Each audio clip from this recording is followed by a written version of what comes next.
In the shadowed halls of Greystone Manor, a single glass of medicine hides a deadly secret. Was it greed, betrayal, or a darker motive that silenced Lady Beatrice Langley? A pearl earring, a bitter scent, a hidden ledger clues whisper of a cunning killer among family and friends. Can Miss Jane Marple, with her keen eyes and little grey cells, unravel the web of lies before another life is lost? Step into Agatha Christie's world of suspense, where every word counts and the truth is never what it seems. Chapter 1. The arrival at Greystone Manor. In the soft haze of a late September afternoon, the village of Street Mead seemed to drowse under a veil of autumnal calm. The leaves, tinged with gold and crimson, whispered secrets to the breeze, and the chimneys of Greystone Manor puffed lazily against the pale sky. The manor, a sprawling Georgian edifice, stood at the edge of the village, its ivy-clad walls exuding an air of dignified decay. It was a house that had seen generations come and go, and now it harbored a new drama, though none yet suspected its gravity. Miss Jane Marple, with her neat grey hair and deceptively mild blue eyes, sat in the drawing-room of her modest cottage, her knitting needles clicking rhythmically. She had been invited to Greystone Manor by her old friend, Lady Beatrice Langley, whose recent letters had carried an undercurrent of unease. Beatrice, a widow of considerable wealth, had taken to her bed in recent months, tended by a private physician in a small circle of family and staff. Her invitation to Miss Marple was couched in polite terms, but Jane, with her keen intuition for human nature, sensed a plea for more than mere companionship. Something is amiss at Greystone, Miss Marple murmured to herself, setting aside her knitting. Beatrice's words were too careful, too guarded. There is a shadow in that house. She arrived at Greystone Manor just as the sun dipped below the horizon, casting long shadows across the gravel drive. The butler, a stooped man named Grayson with a face as impassive as stone, greeted her with a bow and leaded her into the grand hall. The air was heavy with the scent of polished wood and fading roses, and the ticking of a grandfather clock echoed faintly. Lady Beatrice awaited her in the upstairs parlor, a room adorned with heavy drapes and portraits of stern-faced ancestors. She was propped up on a chaise longue, her once vibrant features now pale and drawn. Beside her stood Dr. Ernest Caldwell, a man in his late 40s with sharp green eyes and a meticulously trimmed mustache. His manner was professional, but Miss Marple noted the faint tension in his posture, as though he were perpetually braced for scrutiny. "Jane, my dear," Beatrice said, her voice frail but warm. "How kind of you to come. I fear I am not the hostess I once was." "Nonsense, Beatrice," Miss Marple replied, settling into a chair with her usual air of quiet authority. "A visit to Greystone is always a pleasure, though I confess I am curious about your recent arrangements." Beatrice's smile faltered, and she glanced at Dr. Caldwell, who cleared his throat. "Her ladyship is recovering well," he said smoothly. "A touch of fatigue, nothing more. My treatments are proving effective." Miss Marple's eyes twinkled, but she said nothing, merely nodding as she surveyed the room. The other occupants were a small but varied group: Beatrice's nephew, Rupert Langley, a handsome young man with a restless air and a penchant for fast cars; his fiancée, Claire Weston, a coolly elegant woman whose sharp wit matched her striking beauty; and Mrs. Agnes Poole, the housekeeper, whose dour expression suggested a lifetime of unspoken grievances. There was also a nurse, Miss Ellen Harper, whose nervous hands betrayed her youth and inexperience. The conversation was polite but strained, each word carefully chosen, as though the room were a stage and the players wary of missing their cues. Miss Marple, with her knack for observing the unspoken, noted the way Rupert's fingers drummed on the armrest, the way Claire's gaze lingered on Dr. Caldwell, and the way Mrs. Poole's lips tightened whenever Beatrice spoke of her health. Dinner was served in the dining room, a cavernous space lit by a chandelier that cast flickering shadows on the walls. The meal was exquisite roast pheasant, creamed potatoes, and a delicate consommé, but the atmosphere was heavy. Beatrice retired early, claiming fatigue, and Miss Marple excused herself soon after, her mind already cataloguing the evening's observations. As she ascended the grand staircase to her guest room, she paused, her hand resting lightly on the banister. "There is a pattern here," she thought, "a thread of unease that binds them all. But what is the knot at its center?" In her room, she sat by the window, gazing out at the darkened gardens. The manor was quiet, save for the distant creak of floorboards and the faint rustle of leaves. Miss Marple's fingers traced the edge of her shawl, her thoughts as precise as her knitting. "Something is wrong," she whispered to herself. "And I shall find it, for the truth is always there, waiting to be seen by those who look closely enough." She did not yet know that, by morning, the quiet of Greystone Manor would be shattered by a crime that would demand all her cunning to unravel. Chapter 2. The shadow of death. The morning dawned gray and heavy over Greystone Manor, the sky cloaked in clouds that seemed to press down upon the estate. Miss Jane Marple awoke early, her habits as precise as ever, and dressed in her customary neat attire, a tweed skirt and a pale lavender blouse, with her shawl draped lightly over her shoulders. She had slept little, her mind turning over the undercurrents she had sensed the previous evening. The house, for all its grandeur, felt like a tightly wound spring, ready to snap. She descended to the breakfast room, expecting the usual murmur of conversation, but was met instead by an eerie silence. The long mahogany table was set for breakfast, but only Grayson, the butler, stood by the sideboard, his face even more ashen than the night before. His hands, usually steady, trembled slightly as he poured coffee. "Good morning, Grayson," Miss Marple said, her voice gentle but probing. "Is something amiss?" Grayson's eyes flickered to hers, and for a moment she thought he might speak. But he merely bowed and said, "I regret to inform you, Miss Marple, that there has been a tragedy. Lady Beatrice was found dead this morning." Miss Marple's expression remained serene, though her heart quickened. "Dead," she repeated softly, as though testing the word. "How dreadful. May I ask how it happened?" Grayson hesitated, his gaze darting toward the door. "It appears to be her heart, madam. Dear Caldwell is with her now, and the police have been summoned." Miss Marple nodded, her mind already sifting through possibilities. "I see. And where was she found?" "In her bedroom, madam. Miss Harper, the nurse, discovered her just after 6 o'clock." Miss Marple thanked him and made her way to the upstairs parlor, where she found the household gathered in a state of subdued chaos. Rupert Langley paced by the window, his face pale and his hands clenched. Clara Weston sat rigidly in an armchair, her eyes fixed on some distant point, while Mrs. Poole hovered near the door, her dark expression now tinged with something like fear. Miss Harper, the young nurse, was sobbing quietly into a handkerchief, and dear Caldwell stood by the fireplace, his demeanor calm but his eyes watchful. "My dear friends," Miss Marple said, stepping into the room with her characteristic air of quiet authority, "this is a terrible shock. May I offer my deepest condolences?" Rupert stopped pacing and turned to her, his voice sharp. "Condolences? And Beatrice was perfectly fine last night. How could her heart just give out?" Dacre Caldwell cleared his throat. "Mr. Langley, I understand your distress, but Lady Beatrice's condition was more fragile than she let on. I had warned her to avoid undue stress." Miss Marple's eyes rested on the doctor, noting the faint sheen of perspiration on his brow despite the coolness of the room. "Indeed," she said mildly. "And yet she seemed in good spirits at dinner. Did anything unusual occur after I retired?" The question hung in the air, and Miss Marple observed the subtle shifts in posture, the way Clara's fingers tightened around her teacup, the way Mrs. Poole's lips pursed, the way Miss Harper's sobs grew momentarily louder. "Nothing out of the ordinary, dear," Caldwell replied, his tone measured. "I checked on her before bed, as usual, and administered her evening dose. She was resting comfortably." Miss Marple nodded, her expression unreadable. "Her evening dose," she repeated softly. "A what, may I ask?" "A mild sedative and her heart medication," Dacre Caldwell said.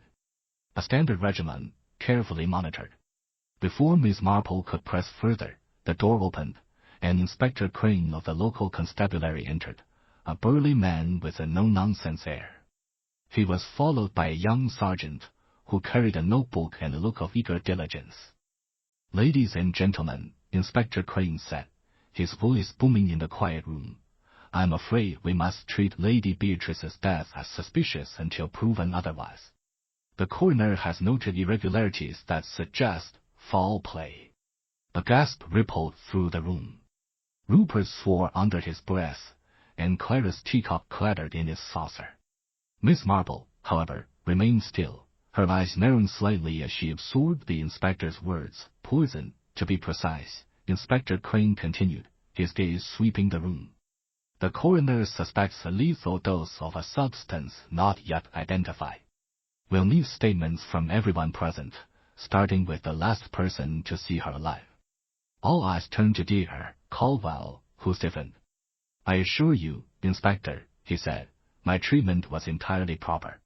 I saw her at 10 o'clock last night, and she was in no distress." Miss Marple tilted her head, her voice soft but piercing. "And the medicine, Doctor? Was it prepared by you personally?" Dacre Caldwell met her gaze, his eyes flickering with something annoyance, perhaps, or unease. "Of course," he said. "I am meticulous in such matters." The inspector began his questioning, and Miss Marple retreated to a corner, her knitting needles clicking rhythmically as she listened. She noted the alibis. Rupert had been in the billiard room until midnight. Clara had retired to her room at 10. Mrs. Poole had been in the kitchen until 11. And Miss Harper claimed to have checked on Lady Beatrice at 9:30 before retiring. Dacre Caldwell, as he had said, saw her at 10 as the interviews continued. Miss Marple's thoughts turned to the medicine bottle, the timing of the doses, and the faint, bitter scent she had noticed in the dining room the previous evening, a scent not unlike almonds, though she had dismissed it at the time. Poison, she thought, is a coward's weapon, but a clever one. And in this house, there are many secrets to hide. By the time the inspector finished, the atmosphere in the parlor was thick with suspicion. Miss Marple rose, her shawl slipping slightly as she moved toward the door. "Inspector," she said, her voice deceptively mild, "might I have a word with Miss Harper? I believe she may recall something of importance." The young nurse looked up, startled, her tear-streaked face pale. Miss Marple smiled reassuringly, but her eyes were sharp, already piecing together the first threads of the intricate web that was Greystone Manor's deadly secret. Chapter 3. The keen observer. The parlor at Greystone Manor had grown stifling, the air thick with grief and suspicion. Miss Jane Marple, however, remained a picture of calm, her small figure seated near the window, her knitting needles moving with their usual rhythmic precision. To the casual observer, she might have seemed a mere elderly spinster, absorbed in her woe and thoughts, but her blue eyes missed nothing. They darted from face to face, noting the nervous twitch of Miss Harper's fingers, the guarded glance Clara Weston cast at Rupert, and the way Dear Caldwell's hand lingered near his pocket, as though reassuring himself of something hidden there. Inspector Crane had concluded his initial round of questions and was now conferring with his sergeant in the hall, their low voices barely audible through the heavy oak door. The household, left to its own devices, seemed to fracture under the weight of the morning's revelation. Rupert had resumed pacing, his footsteps sharp against the polished floor, while Clara sipped her tea with an air of studied detachment. Mrs. Poole had vanished to the kitchen, ostensibly to oversee luncheon preparations. Though Miss Marple suspected she sought escape from the scrutiny of the room, Miss Marple's request to speak with Miss Harper had been granted, and she now beckoned the young nurse to join her by the window. Ellen Harper, barely 25, had the look of someone unaccustomed to tragedy. Her eyes were red-rimmed, her hands twisting the damp handkerchief as she sat down. "My dear," Miss Marple began, her voice soft and soothing, "this must be terribly distressing for you. To find poor Lady Beatrice in such a state, it is a shock no one should have to bear." Ellen nodded, her lips trembling. "It was awful, Miss Marple. I went in at 6, as I always do, to check her pulse and give her morning dose. She was so still, I thought she was sleeping, but then her eyes were open, and she wasn't breathing. I screamed, I think. Grayson came running." Miss Marple's needles paused for a fraction of a second, then resumed their steady rhythm. "You checked her pulse, you say.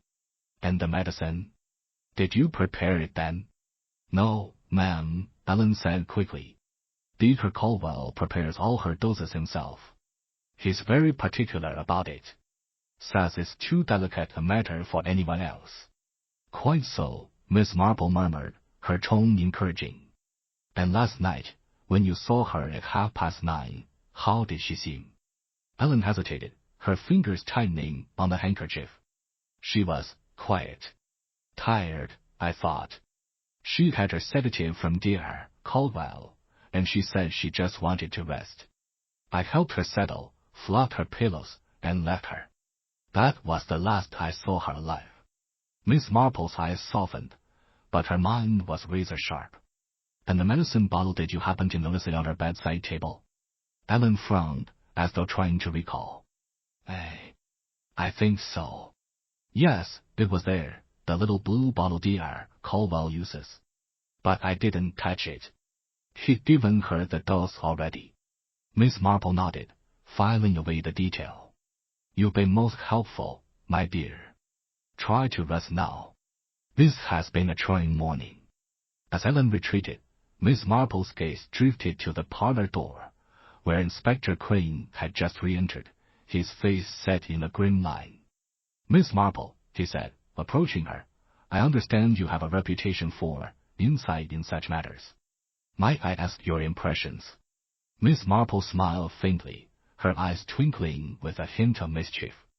Oh, Inspector, I am merely an old woman who notices things. But I will say this. The truth is often hidden in the smallest details, the ones we overlook because they seem too ordinary. The inspector raised an eyebrow, clearly unsure whether to take her seriously. And what details have you noticed, may I ask? Miss Marple's needles clicked softly. For instance, she said, the medicine bottle. Dr. Caldwell is, as Miss Harper says, very particular about preparing Lady Beatrice's doses. Yet last night, at dinner, I detected a faint scent in the air, something bitter, not unlike almonds. It was fleeting, but it struck me as odd in a room filled with the aromas of pheasant and wine. Inspector Crane's eyes narrowed. Almonds. You're suggesting cyanide. I suggest nothing, Inspector, Miss Marple said mildly. I merely observe. And I observed that everyone in this house had access to Lady Beatrice's room, and that her medicine was a daily ritual known to all. A clever mind might see opportunity there. The inspector grunted, scribbling a note. We'll have the bottle analyzed, of course. The coroner's already taken it into evidence. But cyanide, that's not a common household item. No, Miss Marple agreed, but it is not so difficult to obtain for those with means and motive. A doctor, for instance, might have access to such things. Or a housekeeper with a grudge. Or a nephew with debts. Her words hung in the air, and she noted the way Rupert's head snapped up, his eyes flashing with indignation. Clara, too, stiffened, her teacup pausing midway to her lips.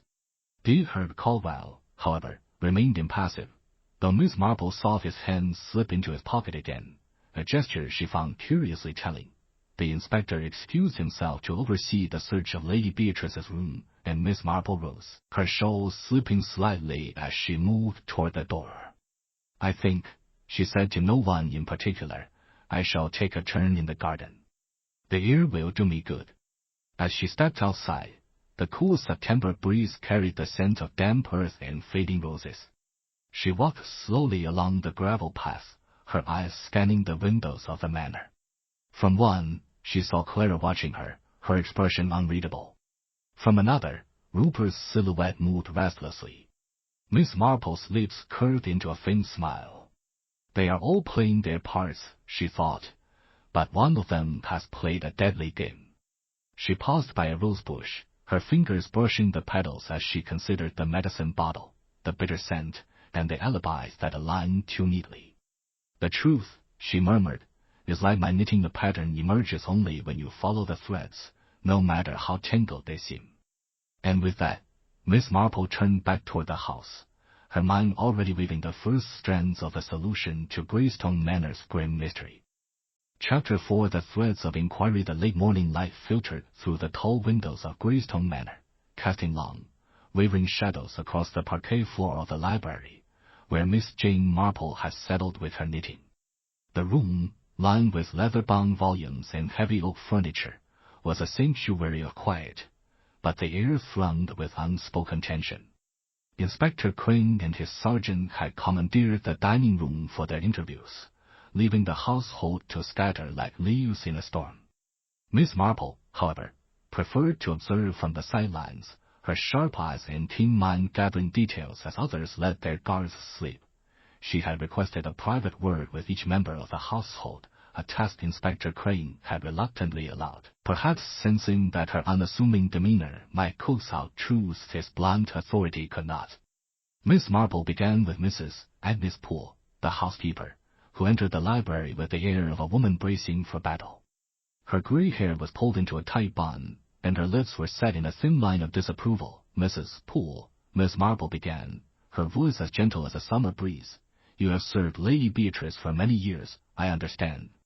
It must be a great shock to lose her so suddenly. Mrs. Poole's eyes flickered, but her expression remained guarded. 20 years, Miss Marple. I came to Greystone when her ladyship married Lord Langley. She was a good mistress, though demanding at times. Miss Marple's needles clicked softly, a soothing counterpoint to the housekeeper's clipped tone. And her health? Did you notice any change in her condition recently? Mrs. Poole hesitated, her fingers smoothing the edge of her apron. She was weaker this past month, I'd say. Dacre Caldwell was always fussing over her, with his bottles and pills. I didn't like it, if I'm honest. Too much medicine for my taste. Miss Marple tilted her head, her eyes bright with interest. You disapproved of Dr. Caldwell's methods? The housekeeper's lips tightened. He's too smooth, that one. Always hovering, always watching. And those medicines. I saw him measure them out in the pantry once, late at night. Odd, I thought, for a doctor to be mixing things in the dark. Miss Marple nodded, her mind cataloguing the detail. And last night, Mrs. Poole, where were you after dinner? In the kitchen, tidying up, she said promptly. I was there until 11, then went to my room. Grayson can vouch for me he was polishing the silver. Thank you, Mrs. Poole, Miss Marple said, her smile disarming. You've been most helpful. Next came Rupert Langley, whose restless energy filled the library like a storm cloud. He flung himself into a chair, his handsome face drawn with agitation. This is madness, Miss Marple, he burst out. Aunt Beatrice poisoned? It's absurd. She was old, her heart was weak. Why can't they just leave it at that? Miss Marple's needles paused, her gaze steady. Because, Mr. Langley, the coroner has found evidence of poison. And in such cases, every possibility must be explored. Tell me, how were your relations with your aunt? Rupert's jaw tightened. We got on well enough. She was fond of me, I think. Always said I reminded her of her late brother. But she could be difficult. Always harping on about responsibility, telling me to settle down. And your financial situation? Miss Marple asked, her tone mild but probing. I understand you had some challenges. Rupert's eyes flashed. What of it? Yes, I've had debts. Who doesn't? But I never harmed Aunt Beatrice. She was going to help me, said she'd sort things out once she was better. Miss Marple nodded, her expression unreadable. And last night, you were in the billiard room until midnight, you said. Yes, he snapped. Clara was with me for a bit, then she went to bed. Grayson saw me there later. He brought me a drink around 11. Miss Marple thanked him and moved on to Clara Weston, whose cool elegance seemed unshaken by the morning's events. She sat gracefully, her dark eyes meeting Miss Marple's with a hint of defiance. I suppose you want to know where I was last night, she said, her voice smooth as silk. I retired at 10, as I told the inspector.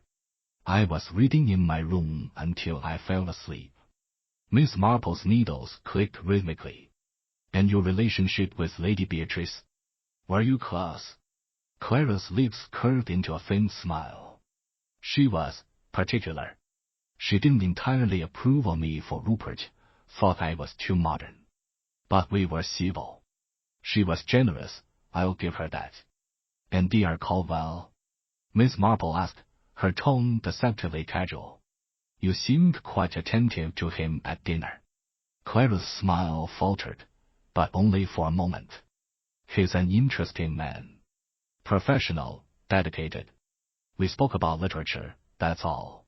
He has a fondness for Poe. Miss Marple's eyes twinkled. Poe, indeed. A fitting choice, given the circumstances. Tell me, did you notice anything unusual about Lady Beatrice's medicine? Clara frowned, as though the question surprised her. No, I don't know much about it. Dieter Caldwell handled all that. I did see him with the bottle once, in the drawing room. He was checking the label, I think. Chapter 5. The obvious suspect. The afternoon at Greystone Manor settled into an uneasy stillness, broken only by the occasional murmur of voices and the creak of floorboards as Inspector Crane's men moved through the house. Miss Jane Marple, seated in the conservatory with its walls of glass and lush greenery, appeared absorbed in her knitting, but her eyes were as sharp as ever, catching every fleeting glance and nervous gesture among the household. The news of poison had cast a pall over Greystone, and suspicion now hung like a fog, clouding every interaction. Inspector Crane had returned from his inspection of the pantry, his face grim as he conferred with his sergeant. They had found nothing out of the ordinary, no vials of mysterious substances, no traces of the bitter, almond-like scent Miss Marple had mentioned. Yet the inspector's attention had shifted, drawn by a discovery that seemed to point to an obvious culprit, Rupert Langley. The inspector summoned the household to the drawing room, his authoritative presence commanding attention. Miss Marple followed quietly, taking a seat near the back, her knitting needles clicking softly as she observed. Rupert stood by the window, his face pale, his hands thrust deep into his pockets. Clara sat nearby, her posture rigid, while Dr. Caldwell leaned against the mantelpiece, his expression unreadable. Mrs. Poole and Miss Harper hovered near the door, their faces etched with anxiety. Ladies and gentlemen, Inspector Crane began, his voice cutting through the tension, we've uncovered evidence that demands explanation. In Mr. Langley's room, hidden beneath a loose floorboard, we found a small vial containing traces of a substance the coroner believes to be cyanide. A collective gasp rose from the room.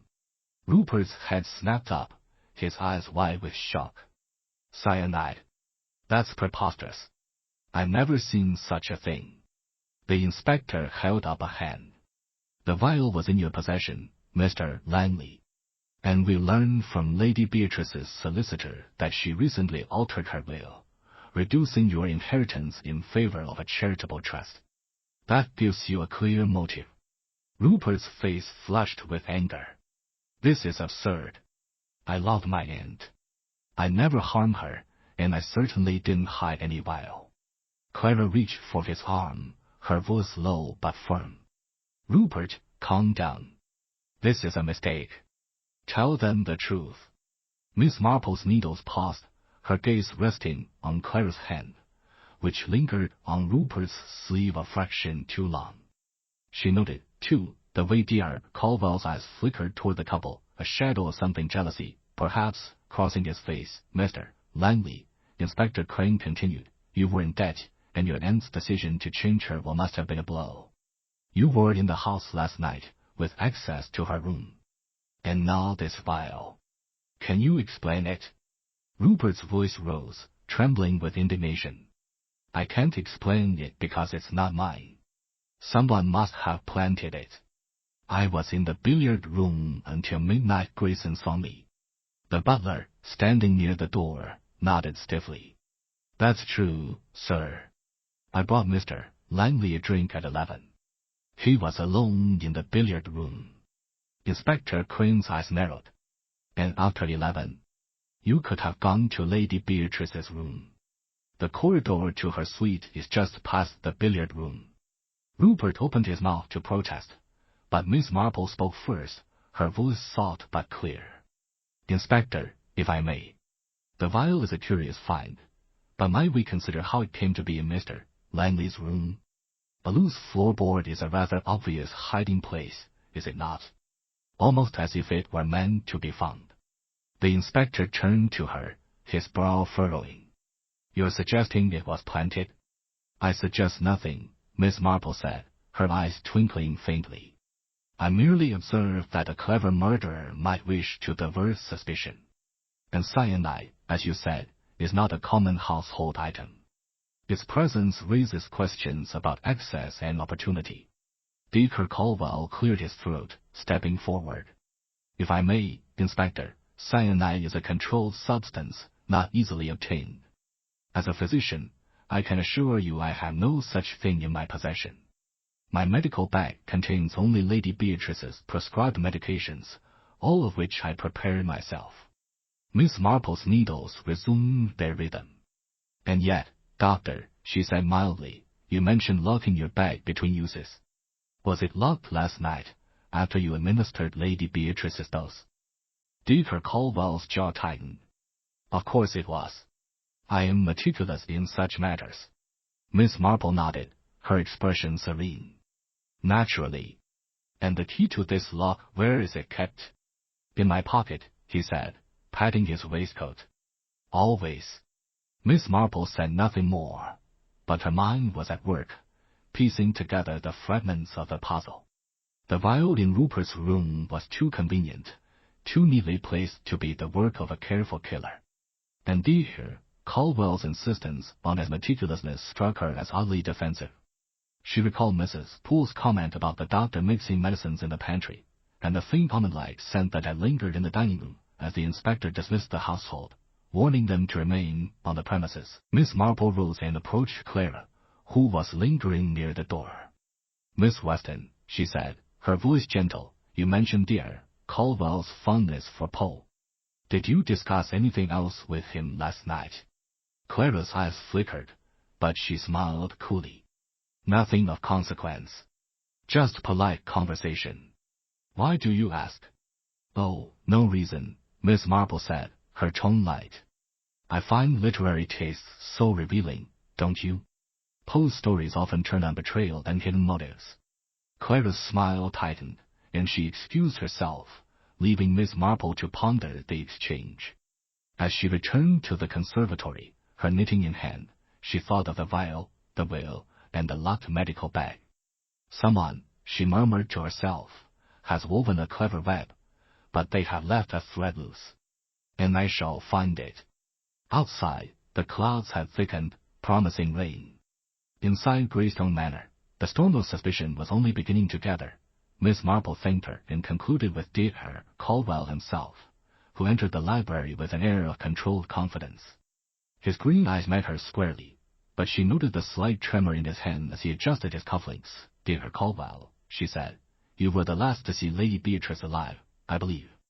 Can you tell me about her final moments? He nodded, his voice steady. I checked on her at 10, as I told the inspector. She was tired but calm. I gave her the usual dose of sedative and her heart medication, mixed in water. She drank it and seemed comfortable. I left her to rest. Miss Marple's needles slowed. And the bottle itself? Where was it kept? In her room, on the bedside table, he said. I prepared each dose myself, to ensure accuracy. The bottle was locked in my medical bag between uses. Lock? Miss Marple repeated, her voice soft. Yet accessible to you at all times. Dacre Caldwell's eyes narrowed. I am a physician, Miss Marple. My tools are my responsibility. I assure you, the dose was correct. Miss Marple smiled faintly. Of course. One last question, Doctor. Did you notice a bitter scent in the dining room last night? Something almond-like. His face remained impassive, but his fingers tightened briefly on the armrest. I don't recall anything of the sort, he said. The room was full of other smells, food, wine. Perhaps you imagined it. Perhaps, Miss Marple said, her tone light. My senses are not what they were. As dear Caldwell left, Miss Marple leaned back, her knitting resting in her lap. The threads of the mystery were beginning to form a pattern. Mrs. Poole's distrust of the doctor, Rupert's debts, Claire's guarded charm, and her Caldwell's meticulous control over the medicine. The almond-like scent lingered in her mind, a clue as delicate as it was deadly. She rose, her shawl slipping slightly, and made her way to the hall, where Inspector Crane was examining a diagram of the manor's layout. "Inspector," she said, "might I suggest a closer look at the pantry?" Mrs. Poole mentioned something curious about Dr. Caldwell's habits there. The inspector grunted, but his eyes sharpened. "You've got a nose for this, Miss Marple. I'll have it checked." As he strode off, Miss Marple's lips curved into a faint smile. The truth, she thought, is like a skein of wool one tug, and it begins to unravel. Chapter 6. A clue in the details. The rain had begun to fall, a soft patter against the conservatory's glass walls, as Miss Jane Marple sat with her knitting, her eyes half closed but her mind as alert as ever. The discovery of a cyanide vial in Rupert Langley's room had stirred the household into a frenzy of whispers and sidelong glances, yet Miss Marple remained unconvinced by its convenient placement. To her, it was a clumsy stitch in an otherwise intricate tapestry of the seat, and she was determined to find the thread that would unravel it. She had requested to see Lady Beatrice's bedroom, a request Inspector Crane granted with a mix of curiosity and skepticism. Accompanied by the young sergeant, Miss Marple ascended the grand staircase, her steps slow but deliberate. The bedroom was a spacious, elegant chamber, its heavy drapes drawn back to reveal a four-poster bed, a mahogany dressing table, and a small bedside table where the blue medicine bottle had stood. The bottle was now in the coroner's possession, but Miss Marple's interest lay in what remained. She moved to the bedside table, her eyes scanning its surface. A silver tray held a water glass, its interior still faintly clouded, and a small porcelain dish, empty but bearing a faint residue of powder. She leaned closer, her nostrils catching a trace of that same bitter, almond-like scent she had noted at dinner. "Curious," she murmured, her voice barely audible. "Something catch your eye, Miss Marple?" The sergeant asked, his pencil poised over his notebook. "Oh, merely an old woman's fancy," she replied, her tone light. "But this dish, did it hold Lady Beatrice's medicine?" The sergeant nodded. "Dr. Caldwell said he mixed her dose in that dish before adding it to water." "Standard practice," he said. Miss Marple's lips curved into a faint smile. "Standard, indeed. And the glass, has it been tested?" "Not yet, ma'am. The coroner's got the bottle, but the glass is next. We're thorough, don't you worry." "I have no doubt," Miss Marple said, her eyes lingering on the glass. She noted a tiny smudge on its rim, barely visible, as though someone had wiped it hastily. "And the room itself, has anything been moved since Miss Harper found Lady Beatrice?" The sergeant shook his head. "Not a thing, except the body, of course. Inspector's orders." Miss Marple nodded, her gaze drifting to the dressing table. A silver-backed hairbrush, a bottle of lavender water, and a small jewelry box were arranged with meticulous care. But one item caught her attention, a single pearl earring, lying alone on the polished wood. "How odd," she said softly. "Lady Beatrice was always so particular about her jewelry. One earring, without its pair." The sergeant shrugged. "Maybe it fell off. Ladies lose things, don't they?" "Perhaps," Miss Marple said, but her mind was racing. She recalled Clara Weston wearing pearl earrings at dinner, both securely fastened. Had one been lost here, in this room? And if so, why? She thanked the sergeant and made her way downstairs, her thoughts turning to the alibis provided by the household. Each had been carefully stated, yet none felt entirely airtight. Rupert's presence in the billiard room until midnight, Claire's claim of reading in her room, Mrs. Poole's kitchen duties, Miss Harper's early bedtime, and Dr. Caldwell's locked medical bag all were plausible, yet all left room for doubt. The key, Miss Marple knew, lay in the small inconsistencies, the details that seemed trivial but held the truth in their folds. In the drawing room, she found Miss Harper alone, her face pale as she stared out at the rain-soaked gardens. The young nurse started as Miss Marple approached, her hands clutching her apron. "Miss Harper," Miss Marple said gently, "I wonder if you might help me with a small matter. The pearl earring on Lady Beatrice's dressing table, did you notice it this morning?" Ellen's eyes widened. "An earring? No, I didn't see it." I was so shaken, I only looked at her ladyship. "But she wasn't wearing earrings last night, I'm sure of it." Miss Marple nodded, her needles clicking softly as she resumed her seat. "And the dish on the bedside table, did you ever see Dr. Caldwell prepare the medicine there?" Ellen hesitated, her fingers twisting the apron. "Once or twice, maybe. He usually did it in his study, but sometimes he'd bring the bottle to her room. Last night, he mixed it there, I think. I saw him with the dish when I checked on her at 9:30. Miss Marple's eyes twinkled. "You've a good memory, my dear. And the glass of water, did you see it after he gave her the dose?" Ellen frowned, thinking. Yes, it was half empty. I assumed she'd drunk it. Dr. Caldwell always made sure she finished her dose. Miss Marple thanked her and turned her attention to the window, where the rain had begun to fall harder, blurring the world outside. The earring, the dish, the smudged glass, each was a piece of the puzzle, but the picture remained elusive. She thought of Clara's guarded charm, Rupert's defensive anger, and Dr. Caldwell's insistence on his locked bag. And then there was Mrs. Poole's comment about the pantry, a detail that nagged at her like a drop stitch as she rose to join the others for luncheon. Miss Marple's mind was weaving a new pattern. The poison, she thought, was not in the bottle itself, or the coroner would have found it sooner. It was added later, perhaps in the dish or the glass. But by whom and when? She paused in the hallway, her shawl slipping slightly as she glanced toward the pantry door. "The truth," she murmured, "is like a garden path. It winds and turns, but it always leads somewhere." With that, she stepped into the dining room, ready to observe the household once more, knowing that one of them had left a clue too subtle for the inspector's blunt methods, but not for her little gray cells. Chapter 7. The lights unraveled. The rain had settled into a steady drizzle, cloaking Greystone Manor in a grey mist that seemed to mirror the unease within its walls.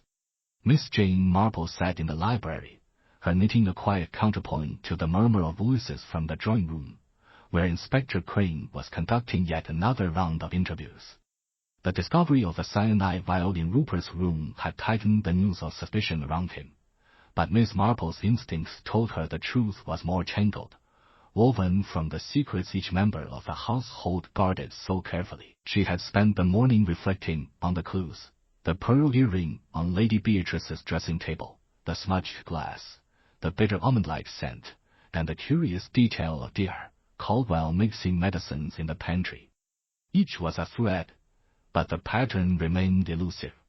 Now, as luncheon approached, she sensed the household was nearing a breaking point, where hidden truths might slip through the cracks of carefully constructed facades. Miss Marple's opportunity came unexpectedly when Clara Weston entered the library, her elegant composure framed at the edges. Her dark eyes were shadowed, and her fingers twisted a silk handkerchief as she paced before the fireplace. "Miss Marple," she said abruptly, "I can't stand this any longer. They're going to arrest Rupert, aren't they? That vial is nonsense, but the inspector won't listen." Miss Marple's needles clicked softly, her gaze steady. "My dear, you seem very certain of Mr. Langley's innocence. May I ask why?" Clara hesitated, her lips parting as though to speak, then closing again. Finally, she sank into a chair, her voice low. "Because I was with him last night, longer than I admitted. We quarreled in the billiard room after 10. He was upset about his aunt's will, yes, but he never hurt her. He was still there when I left at 11:30. Miss Marple's eyes twinkled, though her expression remained serene. 11:30. You told the inspector you retired at 10. Clara's cheeks flushed. "I know. I didn't want to admit we'd argued. It was about money, Rupert's debts, my expectations. It was foolish, but I thought it would look suspicious. And so it does, Miss Marple said gently, but the truth, however inconvenient, is always better than a lie. Did anyone see you leave the billiard room? Clara shook her head. I don't think so. The house was quiet. I went straight to my room. Miss Marple nodded, filing away the new timeline. Clara's admission shifted the alibis, narrowing the window of opportunity for the poison's administration. She thought of the glass, half empty, and the dish with its faint residue.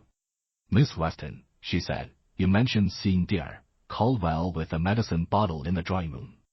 Was this before or after your quarrel with Rupert? Clara frowned, thinking. Before. Around 9, I think. He was holding it, checking the label. I thought it odd he's usually so careful about keeping it in his bag. Miss Marple's needles paused. Indeed. And did you notice anything else? The bottle's color, perhaps, or its contents? It was the usual blue bottle, Clara said. I didn't look closely. But, now that you mention it, he seemed nervous, glancing at the door as if he didn't want to be seen. Miss Marple thanked her and watched as Clara left, her steps quick and unsteady. The library door had barely closed when Mrs. Poole entered, her face a mask of suppressed agitation. Miss Marple, she said, her voice low, I've something to tell you. I didn't want to speak to the inspector, he'd twisted all wrong, but I saw something last night, and it's been eating at me. Miss Marple's eyes softened, encouraging her to continue. Go on, Mrs. Poole. You can trust me to listen. The housekeeper glanced over her shoulder, then leaned closer. It was Deacon Caldwell, in the pantry, just as I told you. But it wasn't just mixing medicine. He was pouring something from a small vial, not the blue one, but a clear one, with a dropper. I saw him add it to the blue bottle, then shake it. It was after 10, when he said he'd already given her ladyship her dose. Miss Marple's heart quickened, though her expression remained calm. A clear vial, she repeated softly. And you're certain it was after 10? Yes, ma'am, Mrs. Poole said, her voice trembling. I didn't think much of it at the time, just odd, like I said. But now, with talk of poison, Miss Marple nodded, her mind racing. The clear vial was a new piece of the puzzle, one that pointed directly to Deacon Caldwell. Yet the cyanide in Rupert's room suggested a frame, and Clara's revised alibi tightened the timeline further. Thank you, Mrs. Poole, she said. You've done right to tell me. Say nothing to the inspector just yet, let us be sure of our facts. As Mrs. Poole left, Miss Marple leaned back, her knitting resting in her lap. The lies were beginning to unravel, each revelation pulling at the threads of the mystery. Deacon Caldwell's actions in the pantry, Clara's secret quarrel, the pearl earring, the smudged glass, all were connected, but the motive remained hidden. Was it greed, revenge, or something deeper, rooted in the tangled relationships of Greystone Manor? She rose, her shawl slipping slightly, and made her way to the drawing room, where Inspector Crane was questioning Deacon Caldwell. The doctor's voice was smooth, his answers precise, but Miss Marple noted the faint sheen of perspiration on his brow, then waved his hand straight to his pocket. He is hiding something, she thought, but is it guilt or fear? As she entered, the inspector turned to her. Miss Marple, we've just had word from the coroner. The poison was definitely cyanide, administered in Lady Beatrice's evening dose. The bottle itself was clean, but the glass, traces of cyanide were found in the residue. Miss Marple's lips curved into a faint smile. The glass, of course. And the dish. Was it tested? The inspector nodded. Traces there too.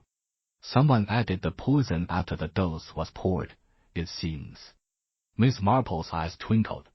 Then we must ask ourselves, Inspector, who had the opportunity to tamper with the glass or dish, and who had the means to obtain cyanide? A doctor, perhaps, or someone with access to his bag. Deacon Caldwell's face darkened, but he said nothing, his hands still in his pocket. Miss Marple's gaze lingered on him, her mind weaving the threads together. The truth, she thought, is close now, but it requires one more talk to bring it into the light. Chapter 8. The breaking point. The atmosphere in Greystone Manor had grown taut as a violin string, each member of the household vibrating with unspoken fears and suspicions. The rain had ceased, leaving a damp chill that seeped into the bones, but Miss Jane Marple seemed impervious, her small figure seated in the drawing-room with her knitting, her blue eyes bright with quiet intensity. The coroner's confirmation of cyanide in the glass and dish had shifted the investigation, and Inspector Crane's focus had narrowed. Though Miss Marple sensed he was still chasing shadows rather than substance, the morning's revelations, Clara's revised alibi, Mrs. Poole's account of Dieter Caldwell's actions in the pantry, and the pearl earring on Lady Beatrice's dressing table had woven a tighter web around the suspects. Miss Marple knew the truth was near, but it required a push, a moment of emotional fracture to loosen the final threads. She had seen it before, in a village scandal, a whispered confession, or a glance that betrayed more than words. Today, she resolved to create such a moment. As the household gathered for tea, an air of forced civility prevailed. Rupert sat sullenly by the window, his hands clenched, while Clara maintained her cool elegance, though her eyes darted nervously toward Dieter Caldwell. The doctor himself stood by the fireplace, his posture rigid, his fingers brushing his waistcoat pocket yet again.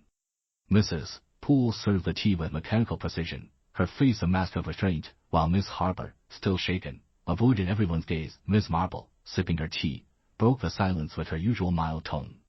It is remarkable, is it not, how a single act can ripple through a house like this. One moment of weakness, one secret kept too long, and everything unravels.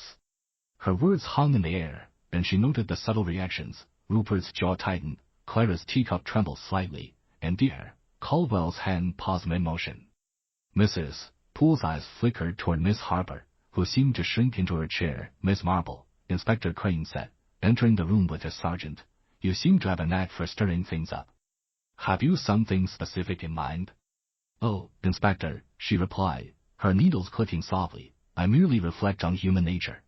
Secrets, you see, are like stitches pull one, and the whole fabric comes apart. Take, for instance, the pearl earring found in Lady Beatrice's room. It is curious, is it not, that it matches the pair Miss Weston wore at dinner? Clara's head snapped up, her face paling. What are you implying, Miss Marple? I lost no earring. I had both when I went to bed. Indeed, Miss Marple said, her voice gentle but piercing. Yet one was found, alone, on the dressing table. And Miss Harper tells me Lady Beatrice wore no earrings that night. So how did it come to be there, unless someone visited her room after dinner? The room grew still. They only sound the faint clink of a teacup as Mrs. Poole set it down. Clara's eyes darted to Rupert, then back to Miss Marple. I don't know, she stammered. Perhaps it was misplaced earlier. I often visited her room to chat. Miss Marple's eyes twinkled. Perhaps. But let us consider another detail: the glass, half empty, with traces of cyanide. Miss Harper saw it after Dieter Caldwell administered the dose at 10. Yet Mrs. Poole saw the doctor in the pantry, after 10, adding something from a clear vial to the blue bottle. If the dose was already given, why was he tampering with it? Dieter Caldwell's face darkened, his voice sharp. That is a baseless accusation, Miss Marple. I did no such thing. Mrs. Poole is mistaken. Mrs. Poole's voice cut through, trembling but firm. I know what I saw, doctor. You were in the pantry, with a clear vial, after 10. I'll swear to it. The tension snapped like a brittle twig. Miss Harper let out a sob, her hands covering her face. Stop it, please, she cried. I can't bear it. I saw something too, but I was too afraid to say. All eyes turned to the young nurse, who was shaking uncontrollably. Miss Marple leaned forward, her voice soft as a lullaby. My dear, tell us. What did you see? Ellen's words came in a rush, punctuated by sobs. It was last night, after I checked on her ladyship at 9:30. I went to the linen closet near her room to fetch a fresh towel. I saw Clara coming out of Lady Beatrice's room just before 10. She looked startled when she saw me, and she hurried away. I didn't think anything of it then, but now Clara's face went white, her voice rising in protest. That's a lie. I was in the billiard room with Rupert. I never went near her room. Rupert turned to her, his eyes narrowing. Clara, you said you went to bed at 10. Why would Ellen say she saw you? I don't know. Clara snapped, her composure crumbling. She's confused, or lying. I wasn't there. Miss Marple's needles slowed, her gaze moving from Clara to dear Caldwell, whose hand was now firmly in his pocket. Miss Harper, she said gently, you've been very brave. And dear Caldwell, perhaps you could clarify where is the key to your medical bag now? The doctor froze, his eyes meeting hers. In my pocket, as always, he said, but his voice lacked its usual confidence. Would you show us? Miss Marple asked, her tone deceptively mild. Dear Caldwell hesitated, then slowly withdrew his hand, revealing not a key but a small, folded piece of paper. He unfolded it, his hands trembling, and the room gasped as a single pearl earring fell to the floor, identical to the one found in Lady Beatrice's room. Inspector Crane stepped forward, his voice stern. Dr. Caldwell, explain this at once. The doctor's face crumpled, his voice barely audible. I found it in my study this morning. I didn't know what to do. I swear, I didn't put it there. Miss Marple's lips curved into a faint smile. The truth, she thought, is emerging, like a pattern in my knitting. But there is one more stitch to place. As the inspector took the earring into evidence, Miss Marple's mind turned to the clear vial, the smudged glass, and the lies now spilling forth. Someone had broken, and the web was unraveling. But the final truth, the heart of the crime, remained just out of reach. Chapter 9. The trap is set. The drawing-room of Greystone Manor was a crucible of tension, the air thick with the weight of revelations and the sharp tang of fear. Miss Jane Marple sat quietly in her corner, her knitting needles moving with their usual steady rhythm, but her eyes were alight with the clarity of a mind closing in on its quarry. The discovery of the pearl earring in dear Caldwell's possession had sent a shockwave through the household, and Miss Harper's tearful confession about seeing Clara near Lady Beatrice's room had tightened the web of suspicion. Yet Miss Marple knew the truth was still veiled, hidden in the interplay of motives and opportunities. Inspector Crane, his face set in a determined scowl, had taken dear Caldwell aside for further questioning, leaving the others to stew in their unease. Rupert paced like a caged animal, his earlier indignation replaced by a haunted look. Clara sat rigidly, her hands clasped tightly in her lap, while Mrs. Poole hovered near the tea tray, her dark expression now tinged with a grim satisfaction. Miss Harper, still shaken, had retreated to her room, claiming a headache. Miss Marple, however, saw an opportunity in the chaos. She had long believed that the truth emerged not through force but through pressure, subtle, psychological pressure that pushed people to reveal what they most wished to conceal. She rose, her shawl slipping slightly, and addressed the room in her deceptively mild tone. Inspector, if I may make a suggestion, perhaps it would be illuminating to gather everyone together once more. There are inconsistencies in our accounts that might benefit from a collective discussion. The inspector, though skeptical, nodded. Very well, Miss Marple. You've got a knack for this, I'll give you that. Let's have them all in here. Within minutes, the household was reassembled in the drawing-room, their faces a gallery of apprehension. Dr. Caldwell, his composure fraying, stood by the fireplace, his hand no longer straying to his pocket. Rupert and Clara sat close together, their earlier rift seemingly forgotten, while Mrs. Poole and Miss Harper stood near the door, as though poised to flee. Grayson, the butler, lingered in the background, his impassive face betraying a flicker of curiosity. Miss Marple began, her voice soft but commanding attention. My friends, we are faced with a puzzle, one that requires us to look beyond the obvious. Lady Beatrice was poisoned with cyanide, a substance found in the glass and dish on her bedside table. Yet the bottle itself was clean, suggesting the poison was added after the dose was prepared. Let us consider the sequence of events. She paused, her eyes sweeping the room. Dr. Caldwell gave Lady Beatrice her dose at 10 o'clock, as he claims. Miss Harper saw her at 9:30, and she was alive and well. Yet Miss Harper also saw Miss Weston leaving Lady Beatrice's room just before 10. And Mrs. Poole observed Dr. Caldwell in the pantry, after 10, adding something from a clear vial to the blue bottle. Clara's voice cut through, sharp and defensive. I told you, I wasn't in her room. Ellen must be mistaken. Miss Harper flinched, but Miss Marple raised a hand, her tone soothing. Let us assume, for a moment, that Miss Harper is correct. If Miss Weston was in the room, she had the opportunity to tamper with the glass or dish. But so did Dr. Caldwell, who was there at 10. And we must not forget the pearl earring, found first in Lady Beatrice's room and then in Dr. Caldwell's possession. How did it come to be there? Dr. Caldwell's face reddened. I told you, I found it in my study this morning. Someone must have placed it there to implicate me. Miss Marple nodded, her needles clicking softly. Indeed, Doctor. And the vial of cyanide in Mr. Langley's room, another convenient discovery, hidden under a loose floorboard. It suggests a pattern, does it not? Someone wishes to direct suspicion, to point fingers at others. But why? Rupert's voice was hoarse. You're saying someone's framing us? Who would do that? Miss Marple's eyes twinkled. That, Mr. Langley, is the question. Let us consider motive. Lady Beatrice's will was recently changed, reducing your inheritance. That gives you a reason to wish her gone. Miss Weston, as your fiancée, might share that motive. Dr. Caldwell, as her physician, had access to her medicines and perhaps knowledge of her intentions. Mrs. Poole, after years of service, might harbor resentments we cannot yet see.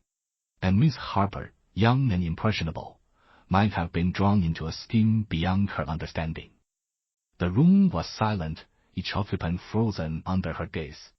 Miss Marple continued, her voice steady. But there is one detail that troubles me, the almond-like scent I noticed at dinner.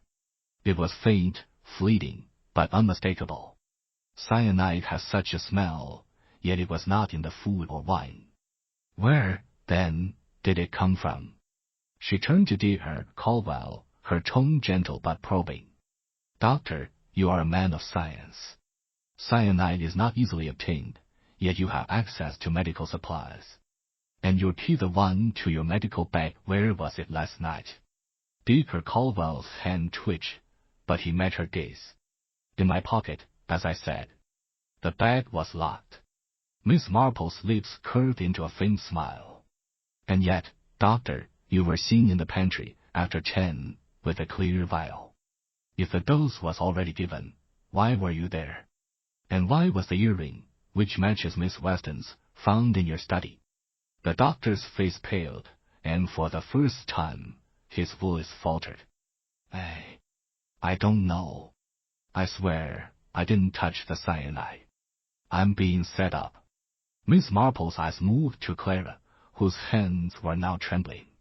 Miss Weston, you deny being in Lady Beatrice's room, yet Miss Harper is certain. And your earring, how did it travel from her room to Dr. Caldwell's study? Clara's composure cracked, her voice rising. I don't know. I didn't go to her room, and I didn't lose my earring. Someone is lying. The room erupted in murmurs, accusations flying like sparks. Rupert turned on Clara, his voice sharp. You said you were with me, Clara. What's going on? Inspector Crane stepped forward, his voice booming. Enough. Miss Marple, you stirred the pot, but do you have anything concrete? Miss Marple's needles slowed, her gaze steady. Not yet, Inspector. But the truth is near. Someone in this room knows more than they've said. And I believe, with a little more time, they will tell us.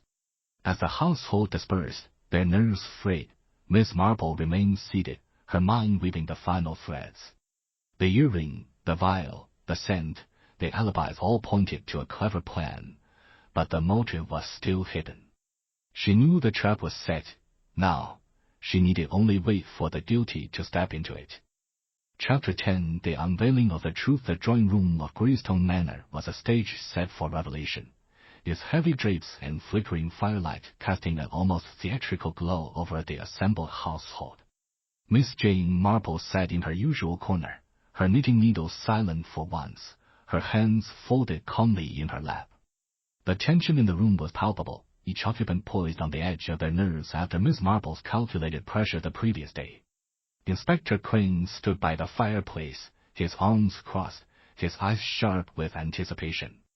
He had agreed to let Miss Marple address the group one final time, sensing that her quiet persistence had brought them to the brink of truth. Ladies and gentlemen, Miss Marple began, her voice soft but carrying the weight of certainty. We have reached the heart of this sad affair. Lady Beatrice Langley was murdered, poisoned with cyanide in her evening dose, and the clues, though subtle, have pointed us to the truth. Let us unravel the threads together. She paused, her blue eyes sweeping the room, noting Rupert's clenched fists, Clara's rigid posture, Dear Caldwell's strained expression, Mrs. Poole's wary gaze, and Miss Harper's trembling hands. Grayson, the butler, stood by the door, his face impassive but his eyes alert. The poison, Miss Marple continued, was found in the glass in the porcelain dish on Lady Beatrice's bedside table, but not in the blue medicine bottle. This tells us the cyanide was added after the dose was prepared, between 10 o'clock, when Dear Caldwell claims he administered it, and the early hours when Lady Beatrice died. The question is, who had the opportunity, the means, and the motive? She turned to Dear Caldwell, her tone gentle but incisive. Doctor, you were the last to see Lady Beatrice alive, at 10 o'clock. You prepared her dose, as you always did, in the porcelain dish, then mixed it with water in the glass. You insist your medical bag was locked, the key in your pocket. Yet Mrs. Poole saw you in the pantry after 10, adding something from a clear vial to the blue bottle. Why, if the dose was already given? Dear Caldwell's face paled, his voice tight. I told you, Mrs. Poole is mistaken. I was not in the pantry after 10. I gave the dose and left. Miss Marple's eyes twinkled. And yet, doctor, we found a pearl earring in your study, matching the one on Lady Beatrice's dressing table. You claimed you found it there, but how did it come to be in your possession? And why did you conceal it? The doctor's hand twitched, but he said nothing, his eyes darting to Clara. Miss Marple followed his gaze, her voice softening. Miss Weston, you denied being in Lady Beatrice's room, yet Miss Harper saw you leaving just before 10. You admitted to a quarrel with Mr. Langley in the billiard room, but you left him at 11:30. Where were you between 9:30 and 10? Clara's composure cracked, her voice sharp. I told you, I wasn't in her room. Ellen is lying, or confused. I was with Rupert. Rupert's head snapped toward her. Clara, you said you went to bed at 10. Now you're saying 11:30. What's the truth? Miss Marple raised a hand, her tone calm but commanding. Let us consider another clue, the almond-like scent I noticed at dinner. It was faint, but unmistakable, and not from the food or wine. Cyanide has such a smell, and I believe it came from someone in this room, someone who handled it that evening. She turned to Mrs. Poole. Mrs. Poole, you spoke of Dear Caldwell in the pantry, but you also mentioned your long service to Lady Beatrice. 20 years is a long time to harbor feelings, perhaps of resentment, especially if you felt overlooked. Did you ever handle her medicines? Mrs. Poole's face flushed with indignation. Never. I wouldn't touch them. That was the doctor's job, and I told you what I saw. Miss Marple nodded, her gaze shifting to Miss Harper. And you, my dear, saw Miss Weston leaving Lady Beatrice's room. You also saw the glass, half empty, after the dose was given. Did you notice anything unusual about it? Miss Harper's voice trembled. No, It looked normal. I thought she'd drunk it, like always. Miss Marple's lips curved into a faint smile. And yet, the truth lies in the smallest details. The earring, the vial in Mr. Langley's room, the smudged glass, the pantry, these are not random. They point to a plan, one designed to confuse and mislead. But there is one fact that cannot be ignored. The cyanide was in the glass, and only one person had the opportunity to place it there. She paused, her eyes locking on Dr. Caldwell. Doctor, you prepared the dose, but you did not add the cyanide then. The bottle was clean. Instead, you returned to Lady Beatrice's room after 10, when you thought the house was asleep. You added the cyanide to the glass, knowing she would drink it later, as she often did if she woke in the night. The earring was a mistake, Miss Weston's, dropped during an earlier visit, which you found and kept, perhaps to use against her. But you underestimated the household's watchfulness. Dr. Caldwell's face contorted, his voice rising. This is outrageous. I did no such thing. Why would I kill her? Miss Marple's voice remained steady. Motive, doctor, is often hidden in the heart. Lady Beatrice was planning to change her will again, was she not? To leave a substantial sum to a medical charity, one that would have exposed your financial irregularities. You had been siphoning funds from her accounts, disguised as medical expenses. She suspected, and you could not risk her discovery. The room gasped, and Dr. Caldwell staggered back, his hand clutching the mantelpiece. That's a lie. You have no proof. Miss Marple's eyes twinkled. The proof, doctor, is in your study. The clear vial, hidden in your desk, still bears traces of cyanide. And the ledger, tucked behind your medical books, shows the discrepancies in Lady Beatrice's accounts. Inspector, I suggest you look there. Inspector Crane nodded to his sergeant, who hurried out. The room was silent, the weight of Miss Marple's words settling like dust. Dr. Caldwell's shoulders slumped, his voice a whisper. I only meant to protect myself. She was going to ruin me. Clara gasped, Rupert swore, and Mrs. Poole's face softened with grim vindication. Miss Harper burst into tears, and Grayson's impassive mask finally cracked, revealing a flicker of shock. Miss Marple leaned back, her hands folding over her knitting. The truth, she said softly, is like a garden path. It may wind, but it always leads to the light. Chapter 11. The reflection. The drawing-room of Greystone Manor, so recently a stage for accusation and revelation, now held a quieter air, as though the house itself exhaled in relief at the truth laid bare.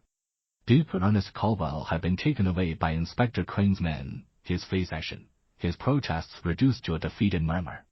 The discovery of the clear vial and the incriminating ledger in his study had sealed his fate, confirming Miss Jane Marple's deductions.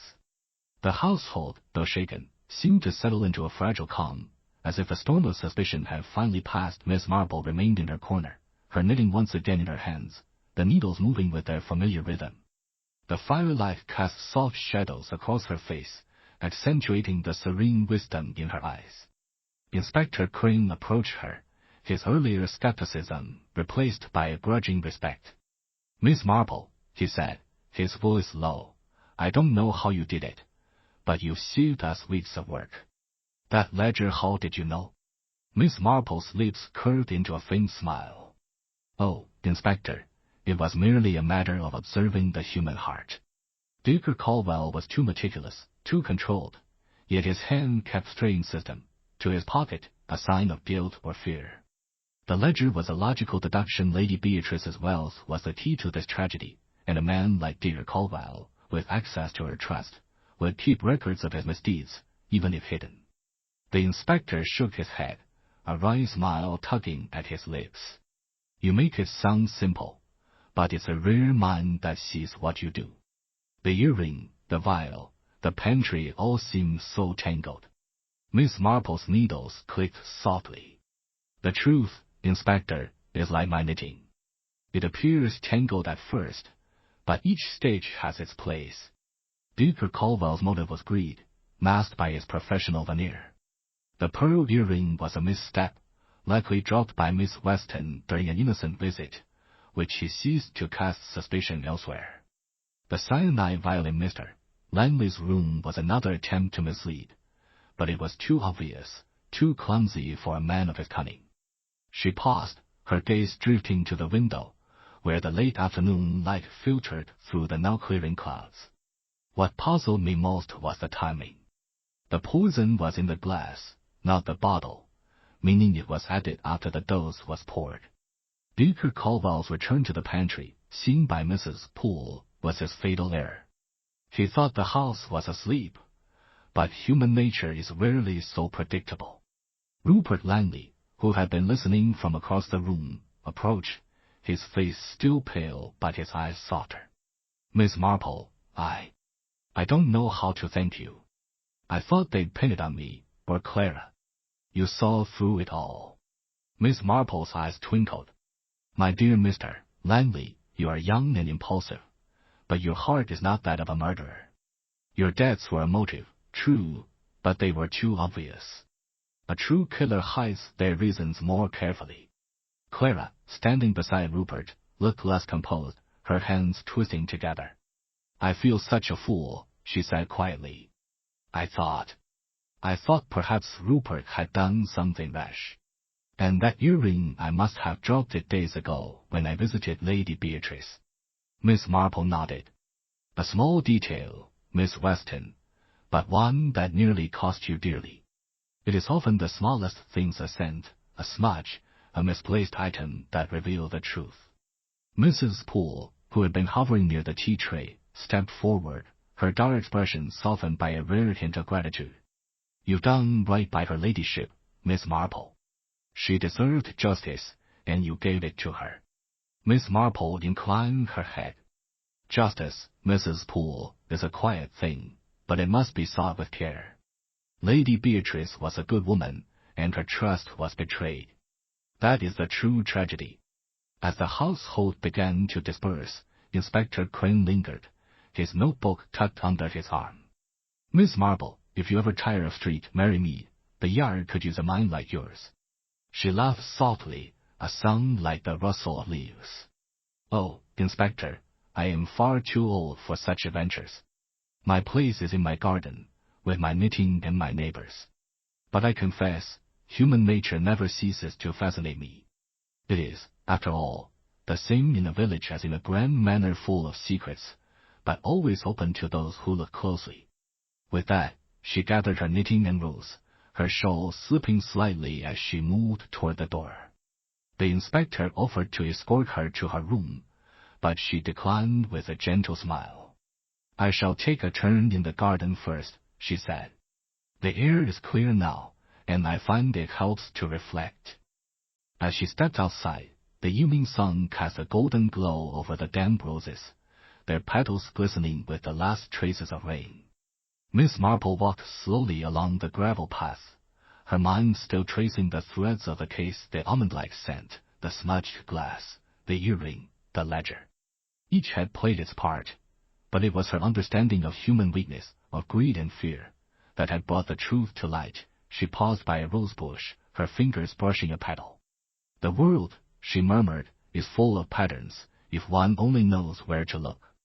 With a final glance at Greystone Manor, its windows now aglow with the light of a new evening, Miss Marple turned toward her cottage in Street, Mary Mead, ready to return to her quiet life until the next puzzle called her little gray cells to action. Chapter 12. The echoes of truth. The sun had dipped below the horizon, casting Greystone Manor in a twilight glow that softened its austere lines. Inside, the household was still reeling from the dramatic revelation of Dr. Caldwell's guilt, but a sense of closure had begun to settle, like dust after a storm. Miss Jane Marple, however, lingered at the manor, her departure delayed by a quiet request from Rupert Langley to join him for a final conversation in the library. She sat now in a high-backed chair, her knitting resting in her lap, her serene expression belying the sharp mind that had unraveled the deadly plot. Rupert stood by the window, his silhouette framed against the fading light, his earlier agitation replaced by a somber introspection. Miss Marple, he began, his voice low. "I owe you more than I can say. You saved me from the gallows, and Clara too. But I can't help feeling responsible, somehow. If I hadn't been so reckless with money, perhaps Aunt Beatrice would still be alive." Miss Marple's eyes softened, her voice gentle but firm. "My dear Mr. Langley, you must not blame yourself for the actions of another. Dacre Caldwell's greed was his own, and his choices were made long before your debts became a convenient distraction. Human nature, you see, is often its own worst enemy." Rupert turned to face her, his eyes searching. "But how did you know? The ledger, the vial, how did you see what the inspector missed?" Miss Marple's lips curved into a faint smile. "It is not so much what I saw, but how I looked. In my village, street, Mead, I have learned that people are much the same, whether in a cottage or a manor. They hide their fears, their desires, their guilt, but they leave traces. A glance, a gesture, a misplaced word." Dacre Caldwell's hand in his pocket, Mrs. Poole's unease, Miss Weston's guarded charm, these were the stitches that formed the pattern. She paused, her fingers brushing the wool in her lap. "The ledger was a guess, I admit, but an educated one. Lady Beatrice's wealth was the heart of this tragedy, and a man like dear Caldwell, so meticulous, would keep records, even of his crimes. The vial in your room was too obvious, a clumsy attempt to shift blame. And the pearl earring, well, that was a thread I nearly overlooked, but it pointed to a moment of carelessness, a connection between Miss Weston's visit and dear Caldwell's scheme." Rupert shook his head, a rueful smile tugging at his lips. "You make it sound so simple, but it's like you saw into their souls." Miss Marple chuckled softly. "Not their souls, Mr. Langley, but their habits. People are creatures of routine, and routines betray them. Dacre Caldwell's routine was his medicines, his locked bag, his control. But control, when threatened, breeds desperation." The door creaked open, and Clara Weston entered, her face pale but composed. She hesitated, then approached, her voice tentative. "Miss Marple, I wanted to thank you. I was so afraid, and I lied about my movements that night. I thought it would protect Rupert, but it only made things worse." Miss Marple's eyes twinkled. "My dear, your lie was born of loyalty, but the truth is always the better path. Your earring, dropped during an earlier visit to Lady Beatrice, was a small thing, but it nearly cost you dearly. Dacre Caldwell saw an opportunity to use it, to cast suspicion on you or Rupert. But the truth has a way of shining through." Clara nodded, her eyes glistening. "I'll never forget this. You've given us a chance to start again." Miss Marple inclined her head. "Then start wisely, my dear. And perhaps, Mr. Langley, a little less time at the racetrack?" Rupert laughed, a sound that broke the lingering tension. "You have my word, Miss Marple." As they spoke, Mrs. Poole entered with a tray of tea, her dark expression softened by a rare warmth. "Miss Marple," she said, setting the tray down, "you've done her ladyship proud. She always said you had a way of seeing things others missed." Miss Marple accepted a cup, her smile gentle. "Lady Beatrice was a dear friend, Mrs. Poole. She deserved justice, and I am glad to have played a small part in it." The housekeeper lingered, her voice dropping. "I should have spoken sooner about the pantry. I was afraid, but you gave me courage." "You did right in the end," Miss Marple said. "That is what matters." As the evening deepened, Miss Marple rose, her shawl slipping slightly as she gathered her knitting. "I must return to Street Mead," she said. "My garden will be missing me, and I have a new pattern to finish." Rupert and Clara escorted her to the hall, where Grayson awaited with her coat. The butler bowed, his voice formal but warm. "Safe travels, Miss Marple. Greystone is in your debt." She smiled, her eyes bright. "Nonsense, Grayson. I merely tidied a few loose threads." As she stepped into the cool evening air, the stars emerging above the manor, Miss Marple paused, her gaze lingering on the ivy-clad walls. "The world," she thought, "is full of mysteries, but they are only mysteries until we look closely enough. With a final nod to the manor, she turned toward the village, her mind already drifting to the quiet rhythms of home, where new patterns and perhaps new puzzles awaited. Chapter 13. The lingering shadows. The morning after dear Caldwell's arrest dawned crisp and clear. The skies above Greystone Manor swept clean of the previous day's clouds. The manor itself, however, seemed to carry a lingering weight, as though the walls still held echoes of the tragedy that had unfolded. Miss Jane Marple, preparing to depart for Street Mary Mead, had spent the night in her guest room, her mind turning over the case's final details. Though the truth had been revealed, she sensed a few threads remained loose, not in the crime itself, but in the human tapestry of Greystone's inhabitants. She sat now in the conservatory, her knitting needles clicking softly, the sunlight streaming through the glass walls and illuminating the delicate ferns around her. The household was subdued, each member grappling with the aftermath of betrayal and loss. Rupert and Clara had retreated to the drawing-room, their voices low as they discussed their future, while Mrs. Poole moved through the house with a quiet efficiency, as if restoring order could mend the wounds of the past days. Miss Harper, still shaken, had taken to her room, claiming exhaustion. Inspector Crane joined Miss Marple in the conservatory, his heavy footsteps announcing his arrival. He carried a small notebook, its pages now filled with the details of dear Caldwell's confession, secured after the discovery of the ledger and vial. Miss Marple, he said, settling into a wicker chair, I've just come from the station. Caldwell's admitted to it all, siphoning funds, forging prescriptions, and finally the cyanide. He thought he'd covered his tracks, but you saw through him. Miss Marple's eyes twinkled, her needles pausing briefly. He was clever, Inspector, but not clever enough. His mistake was underestimating the watchfulness of this house. Mrs. Poole's sharp eyes, Miss Harper's honesty, even Miss Weston's dropped earring all played their part. The inspector nodded, his expression thoughtful. Still, it's a grim business. Caldwell says he acted alone, but I can't help wondering if there's more to it. The earring, for instance, why keep it? And why plant the vial in Rupert's room? Miss Marple's lips curved into a faint smile. Human nature, Inspector, is rarely tidy. Dacre Caldwell kept the earring as a safeguard, perhaps to implicate Miss Weston if suspicion turned too closely to him. As for the vial, it was a clumsy attempt to divert attention to Mr. Langley, whose debts made him an easy target. But such ploys often reveal more about the planner than the plan. The inspector grunted, scribbling a note. You've a way of seeing the why behind the what, Miss Marple. I suppose that's why you got to the truth before we did. Oh, I merely notice what others overlook, she said, her tone modest. In a village like Street Mary Mead, one learns to read the signs, the glance that lingers, the word left unsaid. Greystone Manor is no different, only grander. As the inspector rose to leave, Miss Harper appeared at the conservatory door, her face pale but composed. Miss Marple, she said hesitantly, may I speak with you? It's about something I remembered. Miss Marple beckoned her to sit, her expression encouraging. Of course, my dear. What is it? Ellen twisted her hands, her voice barely above a whisper.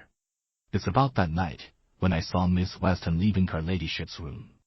I didn't tell you everything, because I was afraid. But there was someone else in the corridor, just after Clara left. I couldn't see clearly, it was dark, but I heard footsteps, and a door creaked, like someone was going into Dacre Caldwell's study. Miss Marple's eyes sharpened, though her voice remained gentle.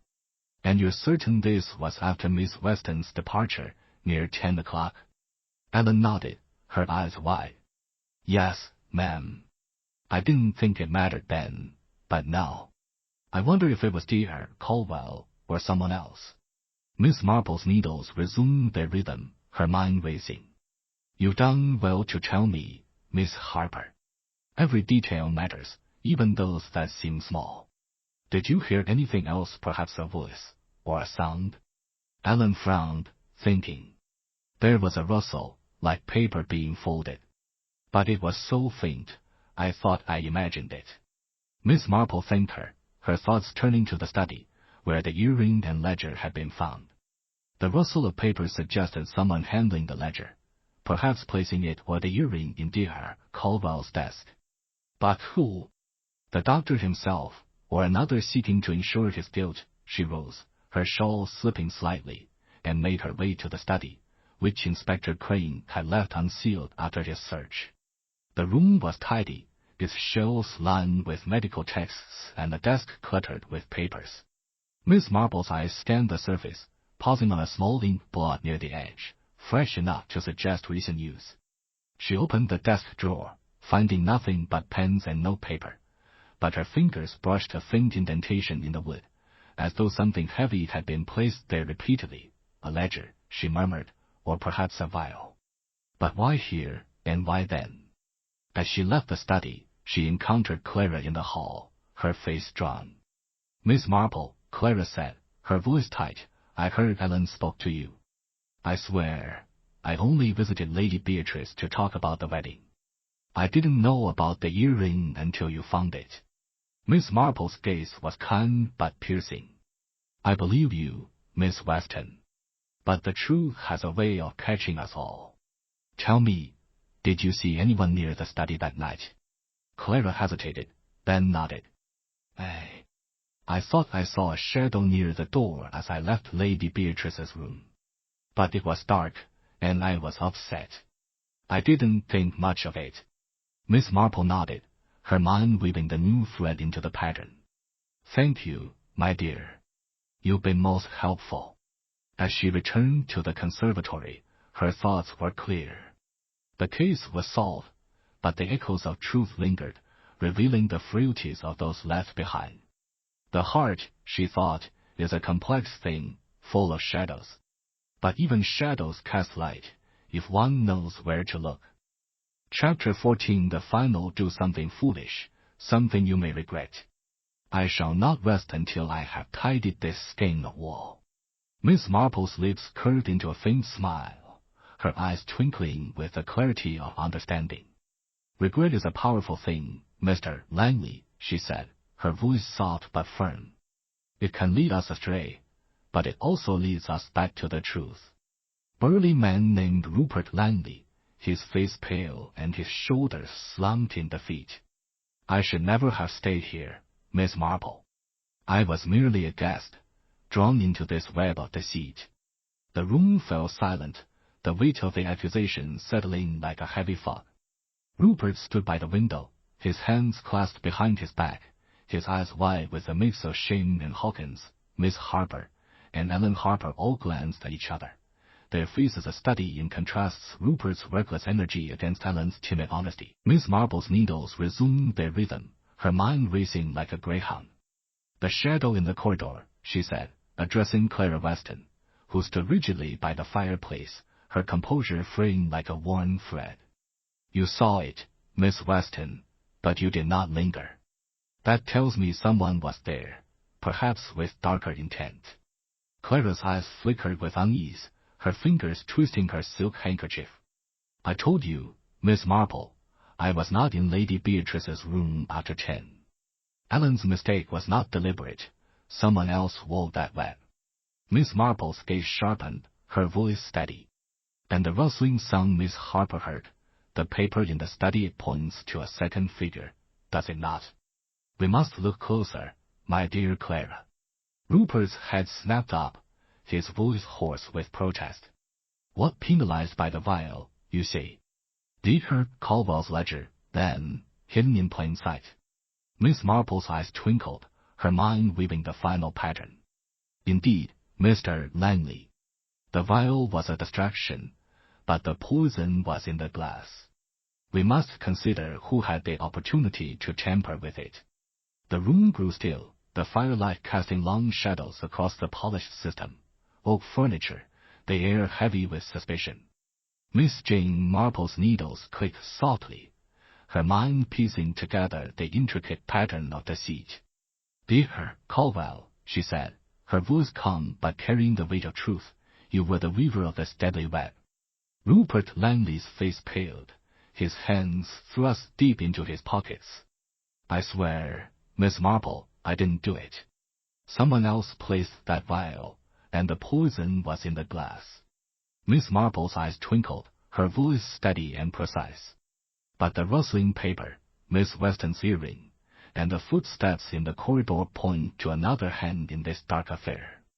Clara Weston's composure cracked, her hands trembling as she set down her tea, 禁止 system, handkerchief. I was in the billiard room until 11:30, not in her room.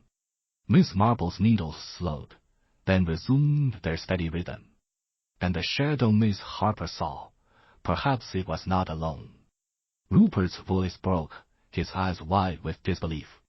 What are you talking about, Miss Marple? The vial was meant to mislead, but the truth is in the glass. Miss Marple smiled faintly, her gaze sharp. Indeed, Mr. Langley. The ledger in the study, the earring someone wove a clever web, but you untangled it. The room was silent for a moment, the firelight casting eerie shadows. Clara stood rigidly, her face pale as she clutched her handkerchief. I wasn't there, she insisted, her voice trembling. I was with Rupert in the billiard room, not in Lady Beatrice's room. Miss Marple's eyes twinkled, her needles clicking with purpose. But the poison, Miss Weston. The cyanide was in the glass, not the vial. Rupert's head snapped up, his voice hoarse. That's not true. I didn't do it, Miss Marple. Someone else must have placed it there. Miss Marple's voice remained calm, her mind system, exactly, Mr. Langley. The vial was a red herring, but the poison was in the glass. Clara's eyes widened, her hands twisting nervously. I swear, Miss Marple, I wasn't there. The cyanide was in the glass, not the vial. Miss Marple's needles resumed their steady rhythm, her mind weaving the final threads of the mystery. Dacre Caldwell, she said softly, he thought he could outwit us all. The room fell silent, the weight of the accusation settling like dust. Rupert stood by the window, his hands deep in his pockets. I didn't do it, Miss Marple. Someone else wove this deadly web. Miss Marple's eyes twinkled, her voice calm but incisive. You've unraveled it, Mr. Langley. The poison was in the glass, not the vial. Clara's face paled, her handkerchief falling to the floor. Miss Marple, I wasn't there. I swear it. Miss Marple's needles clicked softly, her mind racing like a greyhound. Dacre Caldwell, she said, her voice steady, he underestimated the watchfulness of this house. Rupert's voice broke, hoarse with shock. That's not possible. I didn't do it, Miss Marple. Miss Marple smiled faintly, her eyes sharp with insight. The vial was a distraction, Mr. Langley, but the poison was in the glass. Clara Weston's composure cracked, her hands trembling as she stood by the fireplace. I told you, I wasn't in Lady Beatrice's room. Miss Marple's voice was gentle but firm. And yet, Miss Weston, your earring was there. And the of the study, the ledger, the vial, all these were Dacre Caldwell's doing. Miss Marple's needles slowed, her mind piecing together the final threads. The footsteps in the corridor, the rustling paper, the shadow Miss Weston saw this point to another hand. Rupert's face paled, his voice trembling. But why, Miss Marple? Why would he do it? Miss Marple's eyes twinkled, her voice calm. Greed, Mr. Langley. Dacre Caldwell feared exposure. Lady Beatrice had begun to suspect his theft, and he could not risk her discovering the truth. The room fell silent, the firelight casting long shadows. Clara stood by the mantelpiece, her hands clasped tightly. But my earring, Miss Marple, how did it get there? Miss Marple's lips curved faintly. A mistake, Miss Weston. You dropped it during an earlier visit, and Dacre Caldwell found it, using it to cast suspicion elsewhere. Rupert's voice was hoarse. And the vial? Why hide it in my room? Miss Marple's needles resumed their rhythm. A clumsy attempt to implicate you, Mr. Langley. Your debts made you an easy target, but the hiding place was too obvious. The inspector entered, his face grim. We found the ledger, Miss Marple. It was in Dr. Caldwell's study, just as you said. And the vile traces of cyanide. Miss Marple nodded, her eyes twinkling.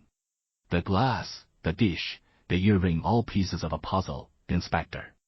Dr. Caldwell wove a deadly web, but he left threads loose. Clara's voice trembled. But I was with Rupert, not in her room. Ellen must be mistaken. Miss Marple's gaze was steady. Perhaps, Miss Weston. But the earring tells a different story. You must be careful with your truths. Rupert's eyes widened. Then who, Miss Marple? Who placed it there? Miss Marple's needles paused, her voice soft. Dr. Caldwell, Mr. Langley. He had the means, the opportunity, and the motive. The inspector's voice was firm. We've got him, Miss Marple. The evidence is clear. Miss Marple smiled faintly. The truth always comes to light, Inspector. It's only a matter of seeing the pattern. The room was still, the firelight casting long shadows. Clara stood by the mantelpiece, her hands trembling. Rupert paced by the window, his face pale. The inspector stood in the doorway, his notebook in hand. Miss Marple's knitting needles clicked softly, her mind weaving the final threads of the mystery. Miss Marple's eyes twinkled, her voice calm but incisive. The shadow in the corridor, Miss Weston. The rustling paper, the earring in the study, these are not accidents. They are the work of a careful hand. Clara's composure cracked, her voice sharp. I wasn't there, Miss Marple. I swear it. Miss Marple's needles slowed, her gaze steady. Then how, Miss Weston, did your earring find its way to Lady Beatrice's room? The inspector stepped forward, his voice stern. We'll find out. Rossetti, the chemist at St. Mary's Hospital, had seen the vial. Cyanide, Miss Marple. In the glass, not the vial. Miss Marple's voice remained calm. Exactly, Inspector. The vial was meant to mislead, but the poison was in the glass. Rupert's voice was hoarse. I didn't do it, Miss Marple. Someone framed me. Miss Marple's eyes twinkled. Rios, the young medical student at St. Mary's Hospital, was still in the room, but the vial was in his quarters. Someone wanted to point the finger at you, Mr. Langley. Miss Marple's needles resumed their steady rhythm, her mind racing like a greyhound. The truth, Mr. Langley, is in the details. The glass, photography. Miss Ellen Harper, the timid nurse at St. Mary's, was in Lady Beatrice's room after 10 o'clock, but not with the vial. Miss Marple's eyes twinkled with insight. Dr. Caldwell, my dear Mr. Langley. He wove a clever web, but he left a loose thread. The room fell silent, the weight of the accusation settling like dust. Clara stood rigidly by the fireplace, her hands clasped tightly. I wasn't there, she insisted, her voice trembling. I was with Rupert. Miss Marple's voice was gentle but firm. Your earring, Miss Weston, and the footsteps Miss Harper heard, they point to another hand in this dark affair. Rupert's face paled, his hands deep in his pockets. But the vial, Miss Marple. It wasn't mine. Miss Marple's lips curved faintly. Buffen system, faintly. The vial was a distraction, Mr. Langley. The ledger in the study, the earring, someone wanted to shift the blame. Miss Marple's needles clicked softly, her mind piecing together the final threads. Dr. Caldwell, she said calmly, he underestimated the watchfulness of this house. Clara's eyes widened, her hands trembling as she set down her handkerchief. I swear, Miss Marple, I wasn't in Lady Beatrice's room. Miss Marple's voice was steady, her needles clicking with purpose. You're right, Miss Weston. The vial was meant to mislead, but the poison was in the glass. Rupert's voice was hoarse with disbelief. I didn't do it, Miss Marple. Someone else placed that vial. Miss Marple smiled faintly, her eyes sharp with understanding. The ledger, the earring, the footsteps in the corridor, they all point to Dr. Caldwell. The inspector entered, his notebook heavy with notes. "We've got him, Miss Marple. The evidence is clear." Miss Marple's needles slowed, her mind weaving the final pattern. "Indeed, Mr. Langley." The vial was a clumsy attempt to shift suspicion, but the truth is in the glass. Clara stood by the mantelpiece, her composure crumbling. "I wasn't there," Miss Ellen Harper said, her voice quavering. "I was with Mr. Language, Miss Theory." Chapter 15. The quiet departure. The morning sun bathed Greystone Manor in a golden light, its rays filtering through the ancient oaks and casting dappled patterns on the gravel drive. The air was crisp, carrying the faint scent of dew and roses, a stark contrast to the heavy atmosphere that had gripped the house in the days prior. Miss Jane Marple stood at the manor's entrance, her small suitcase packed and her shawl draped neatly over her shoulders. Her knitting bag hung at her side, a quiet companion to her thoughts, which were now turning toward the familiar comforts of street. Mead, the household had gathered to bid her farewell, their faces a mixture of gratitude and lingering unease. Rupert Langley, his earlier recklessness tempered by the ordeal, stood with Clara Weston, whose elegant poise had softened into something more genuine. Mrs. Poole, her dour demeanor lifted by a rare warmth, held a small parcel of homemade scones, a parting gift for the journey. Miss Harper, still pale but steadier, managed a shy smile, while Grayson, the butler, stood with his usual dignity, his eyes betraying a quiet respect. "Miss Marple," Rupert said, stepping forward, his voice earnest, "I don't know how we'll ever repay you. You saved us from a nightmare, and you gave Aunt Beatrice justice." Miss Marple's blue eyes twinkled, her smile gentle.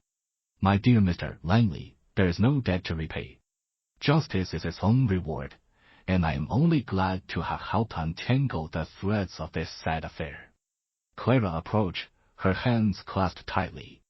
"I was so afraid, Miss Marple. I thought the worst of everyone, even Rupert. Your clarity brought us back to ourselves." Miss Marple inclined her head, her voice soft but firm. "Fear, Miss Weston, can cloud even the sharpest mind. But the truth has a way of shining through if we look closely enough. Your earring, a small thing, played its part, but it was dear, Caldwell's greed that wove the deadly web." Mrs. Poole stepped forward, offering the parcel of scones. "For your journey, Miss Marple.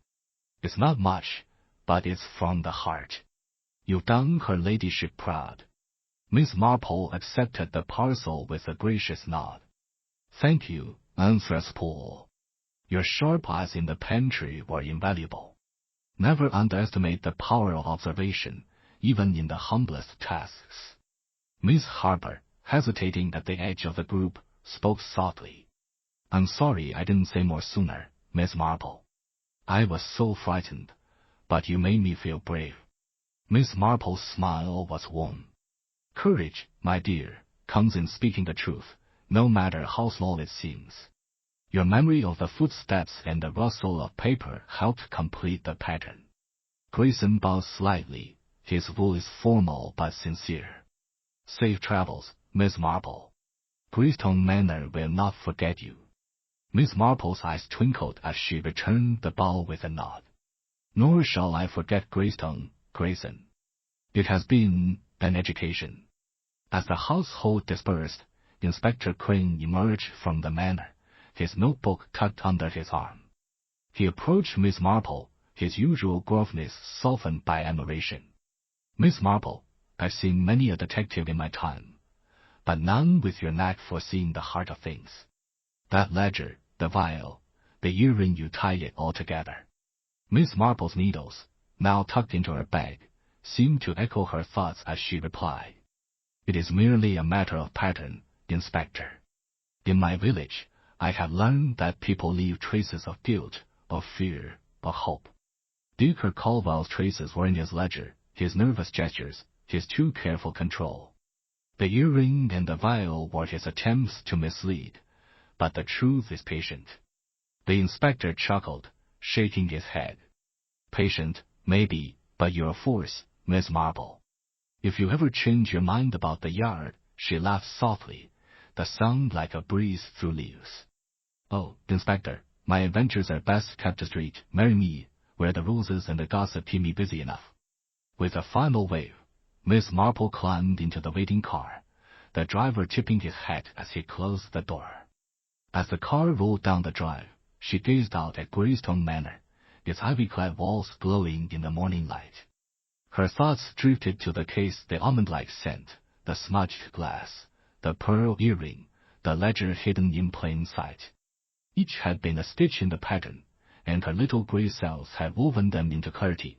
The world, she murmured to herself, is full of mysteries, but they are only mysteries until we see the threads that bind them. As the car turned toward Street Mary Mead, Miss Marple opened her knitting bag, her fingers brushing the soft wool. A new pattern awaited, and with it, perhaps, a new puzzle. But for now, she was content to return to her garden, her cottage, and the quiet rhythms of village life, where human nature, in all its complexity, was never far from her keen observation.